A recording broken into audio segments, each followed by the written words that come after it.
3 October 2024 ला आपल्या मराठी भाषेला अभिजात भाषेचा दर्जा भेटला आणि त्यामुळे आता एक त्यासाठी जबरदस्त असा फायदा होणार आहे की महाराष्ट्रामध्ये पहिलं मराठी विद्यापीठ आता स्थापन केलं जाणार आहे। मग महाराष्ट्रामध्ये पहिलं मराठी विद्यापीठ हे कोणत्या जिल्ह्यात आणि कुठं स्थापन केलं जाणार आहे तेच आपल्याला पाहायचंय। तर महाराष्ट्रामध्ये मराठी भाषेचं पहिलं विद्यापीठ हे अमरावती जिल्ह्यामध्ये रिद्धपूर या ठिकाणावर हे विद्यापीठ स्थापन केलं जाणार आहे। मग त्याविषयी आपण माहिती पाहूया, ज्यावर येणाऱ्या काळामध्ये 100% परीक्षेला प्रश्न विचारला जाणार आहे। महाराष्ट्रातील पहिले मराठी भाषेचे विद्यापीठ हे अमरावती जिल्ह्यात स्थापन झाले आहे। हे विद्यापीठ अमरावती जिल्ह्यातील रिद्धपूर या गावी स्थापन करण्यात आले आहे।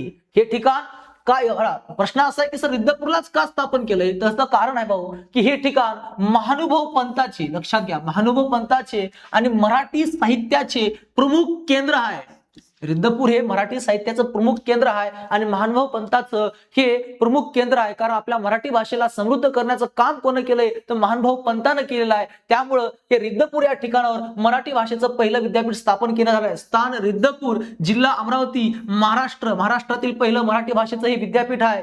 मग हे मराठी भाषेचे पहिले विद्यापीठ म्हणजे महाराष्ट्रातलंच नाही तर पूर्ण जगातलं हे पहिलं विद्यापीठ आहे आणि ते मराठी साहित्याची गंगोत्री म्हणून ओळखल्या जाणाऱ्या ऐतिहासिक ठिकाणी स्थापन करण्यात आलेलं आहे। आता मराठी भाषेची गंगोत्री कशाला म्हणतात? रिद्धपूरला म्हणतात मराठी भाषेची गंगोत्री, कारण या ठिकाणी आपल्या मराठी भाषेचा एक उत्कृष्ट प्रकारे विकास झालेला आहे।